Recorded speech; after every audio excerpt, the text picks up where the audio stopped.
pas parce que d'abord allons-y sur la base de la vulgarité de Lolo Beauté.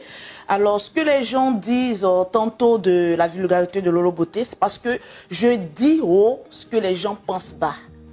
Alors dans un premier temps, j'ai usé d'une stratégie marketing parce qu'aujourd'hui tout le monde sur internet veut se donner un genre d'une bonne éducation. Moi je suis ceci, je suis cela. Et je dis non, il faut être soi. Et moi, dans mes vidéos, je suis moi-même, je suis naturelle. Je dis ce que je pense qui me passe à la tête, mais je le dis. Mais il y a des personnes qui aiment ça, il y a des personnes aussi qui n'aiment pas, mais on ne peut pas plaire à tout le monde. On n'a qu'une seule vie, il faut la vivre selon soi et non selon les autres. Justement, quand tu dis faut être soi, oui. C'est-à-dire que depuis toute petite, tu as toujours été en griffe dans les choses de personnes gâtées en griffe? Non, depuis petite, au contraire, je suis quelqu'un de timide à la base. Je ne parle pas trop, je suis réservée dans mon coin et mais beaucoup nerveuse au fait. Donc je me suis dit, ah, tiens, je vais venir sur les réseaux sociaux. J'ai essayé de regarder un peu qu'est-ce qui se passe un peu sur les réseaux sociaux parce que au début quand je venais, il n'y avait pas assez de blogueurs, d'influenceurs sur la toile. J'ai essayé de regarder un peu le style de quelques vidéomans, de blogueurs sur la toile. Je me suis dit un peu, ils sont un peu carrés. Bon, moi, je viens avec mon style un peu particulier. Je me crée un personnage et puis voilà, le style vidéoman, au fait, c'est, on va dire, comme un cinéma. Tu te donnes un rôle, tu le joues à fond et puis bon, voilà, ça passe ou ça casse, hein. C'est vrai que tu allais très vite un peu oui. dans ton récit. Là, tu parles de ton rebranding, on va dire, sur les réseaux sociaux. Oui. Mais à la base, tu es quelqu'un de très timide. Oui, quelqu'un de réservé, oui, de très timide. Tu dis que la vulgarité, plus ou moins, est l'expression d'être de toi-même. C'est à quel moment de ta vie, toi, tu intègres ça dans ton... Au fait, quand les gens disent vulgarité, qu'est-ce qu'on appelle être vulgaire? C'est déjà ça d'abord. Parce qu'aujourd'hui, le typique des Africains, une fois qu'on te colle une image, ça reste à vie. Quand on parle de vulgarité, on parle de quoi, au fait? Lolo n'est pas que vulgaire. Quand on parle de vulgarité, vous allez me dire, parce que Lolo Beauté parle de sexe.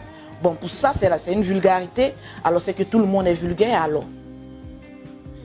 Ça, c'est déjà un. Donc, de deux...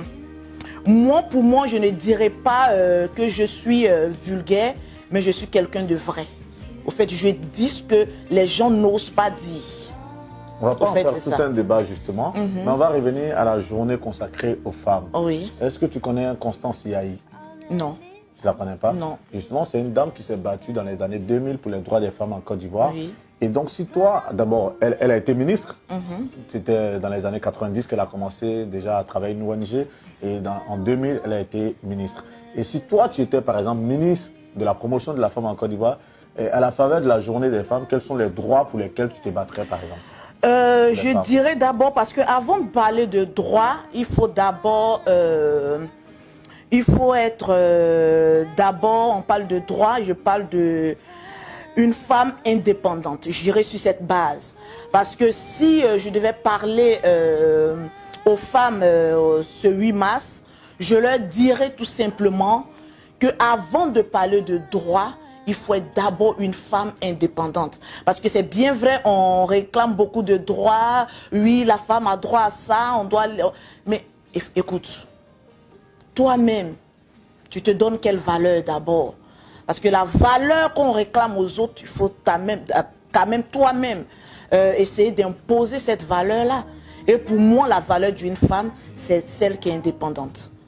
Donc pour toi, presque sur tous les plans. Justement, pour toi, tout réside dans l'indépendance de la femme. Exactement. Et quels sont justement les petits filons que tu pourrais donner aux femmes là pour qu'elles soient indépendantes sur tous les plans? Aujourd'hui, excusez-moi, je vais aller terre à terre parce que voilà, moi je ne suis pas trop pragmatique sur les mots. Voilà, je ne suis pas allé loin à l'école, mais je vais dire ce que je pense. Voilà, dans mes propres thèmes.